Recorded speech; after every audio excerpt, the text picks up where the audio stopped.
You guys, I cannot believe what I just read. There are major, and I mean major updates in the Scott Peterson case that could literally get his entire conviction thrown out, and almost nobody is talking about it.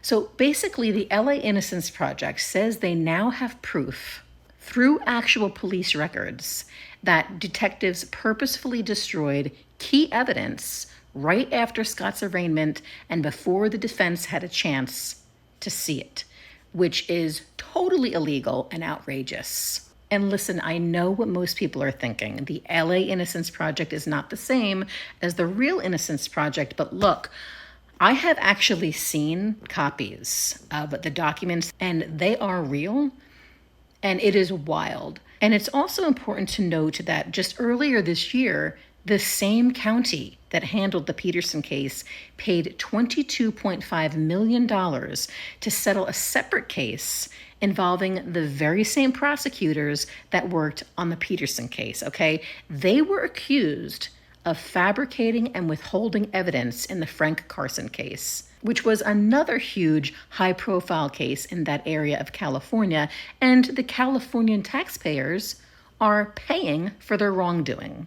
And here's the thing, Scott Peterson's team has been saying this from the very beginning, that a burglary that occurred across the street, the same time frame that Laci disappeared, must have had something to do with her disappearance. And there was always just like so much of that evidence like seemingly missing. Come to find out that key investigators literally held a meeting about that burglary evidence and the next day destroyed it. Like, isn't that weird to anybody else? Like, why risk getting an entire case thrown out if they didn't think the burglary was pretty valid? Like, my biggest problem with it, too, is like they took the power away from the people, away from the jury to decide what they thought about this case by destroying that evidence. Like, what is that all about? Not to mention, come to find out, this behavior is apparently like habitual at that prosecutor's office. Weird. Like, what is going on here?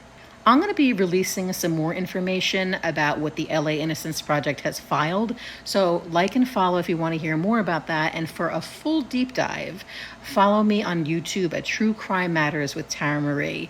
Link is in my bio. But what do you guys think? What is going on here?